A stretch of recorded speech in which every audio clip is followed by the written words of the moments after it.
দীপা সিরিয়ালের শুটিং শেষ করে কার জন্য অপেক্ষা করে, কার সাথে প্রেম করছে এই অভিনেত্রী জানেন?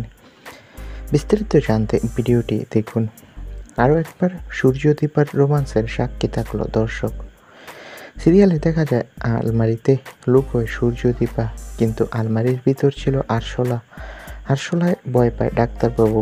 আরশোলার ভয়ে আলমারি থেকে বেরিয়ে পড়ে সে ধাক্কা লাগে ইরার সঙ্গে। জমে ওঠে দৃশ্য। তবে সিরিয়ালে যাই ঘটুক না কেন, বাস্তবে নাকি এই ধারাবাহিকের নায়িকা দীপা মানে অভিনেত্রী স্বস্তিকা ঘোষ সিরিয়ালের শুটিং শেষে একজনের জন্য অপেক্ষা করে। তিনি আর কেউ নয়, অনুরাগের ছোঁয়া ধারাবাহিকের সূর্যের জন্য। সিরিয়ালের শুটিং শেষ হলে নাকি তারা একসাথে আড্ডা দেয়। একটা সূত্র বলছে দীপা নাকি সূর্যকে পছন্দ করে, যদিও অভিনেত্রী এ বিষয়ে এখনও মুখ খুলেনি। তো বন্ধুরা, এই প্রসঙ্গে তোমাদের মতামত কি? কমেন্ট করে জানাও। আর ভিডিওটি ভালো লাগলে একটি লাইক দাও। ধন্যবাদ।